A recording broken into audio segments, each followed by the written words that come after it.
Welcome to the grade 9 math class of Beraya Arts and Sciences High School. First chapter of the year would involve exponents. Okay. Chapter 1, exponents. We will have our lesson organized this way. Chapter 1, I will have here lesson 1.1. This will be definition of exponent and laws of exponents. Okay? And then for each lesson, I'm going to have the objective, maybe more than one objective, and present you with a discussion of its objective, then some exercises, and then a 5-number homework. This is based on your workbook. Okay, so let's start.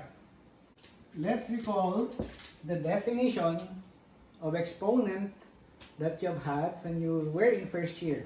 I'm sure your teacher defined exponent as here: x to the n equals x times x dot dot dot times x. This will be n factors of x. Okay, where n is element natural number. Example: x to the 5 means x times x times x times x times x. There will be 5 factors of that. Okay, so basically, this was the definition that you had when you were in first year. It was repeated when you were in second year, and it is repeated now for third year, but we are going to extend this domain of the exponent. Okay, next in the discussion will be the laws. Okay, the laws of exponents. Okay, first law, we have the product law. What does this product law mean? Okay, if you're going to multiply 2 or more factors, let's say we have here with the same base, I will just have to count how many factors are in the first factor and how many factors are in the second factor, and I will just add. Okay, x to the m plus n. If I will make a definition out of this, x to the m means there are m factors of x. X to the n means there are n factors of x, which means a total of m plus n factors of x. For example, if we have here x to the 5 times x to the 2,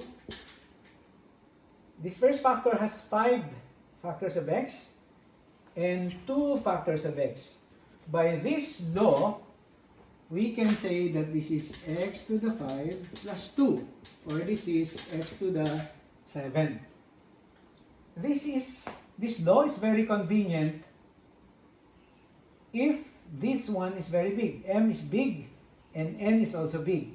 This one is still convenient if we will use the definition to count how many factors are this. Enumerate all factors, x times x, we get x to the 7. But what happens if you have x to the 100 and x to the 1000? You will have to be enumerating x 100 times and x 1000 times. That's the reason why we have this theorem to shortcut that definition that we have above. Okay? So, if we have a product law, we also have a quotient law. Okay? Quotient law. What does this quotient law tell us? We have a quotient, x to the m over x to the n. So you compete the factors of the numerator against the denominator, but you will come up with a difference of the exponents. Okay? X to the n minus n. Of course, you have a restriction here that x cannot be equal to 0. So that's the second law. X to the m times over x to the n means we just subtract the exponents. Why is this subtraction? Let's see. Why is this subtraction? Okay. So here, so for our law number 2, x to the m over x to the n equals x to the m minus n. Example here, let's say x to the 6 over x to the cube. Okay, we're going to have the definition of x to the 6. We will have to have 6 x's here, and we have to have 3 x's here. And if we will cancel this and this, we come up with just what? X cubed. This one is actually telling us that x to the 6 over x cubed is equal to x to the 6 minus 3 equals x to the 3. Okay? That's law number 2.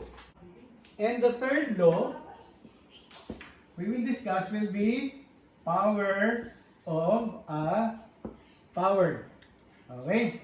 Power of a power. Which means we are given here an exponent, x to the m, for example, and this one will be raised to another exponent. Okay. Based on the definition, how do we read this? We will read this as what? N factors of x to the m. Or, we will say x to the m times x to the m times x to the m dot dot dot x to the m. This will be n times. Okay? N times. And that's actually equivalent to what? The product of the first exponent and the outer exponent. So x to the mn. Example. Okay? X to the third raised to the square. Okay, x to the third raised to the square. How do we read this? These are 2 factors of x cubed, or 2 factors of 3 factors of x. Which means I can have here as x cubed and x cubed. And x cubed here by definition is what? X times x times x. And another x cubed is x times x times x. But if we count how many x's do we get? We actually have 6 x's. How do we get the 6 without doing this?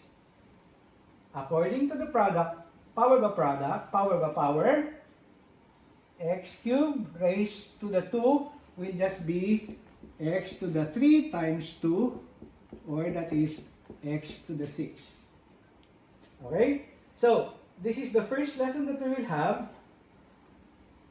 The first 3 laws, and then in the next video, we will have the next 2 laws, and then we will expand the domain of our exponents.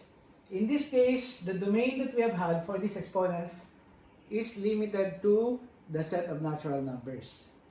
Okay? In your grade 9, instead of having only the natural numbers, we have integers, and we have also rational numbers, which will lead us to radicals. Okay? So, for your homework, you just have to go to page 9 and page 10 and do the odd numbers. Okay? We will discuss this in your classroom, or before we are going to have the next video, we will have probably 1 or 2 or 3 discussions to introduce us to the other 2 laws of exponents. Okay? Thank you very much.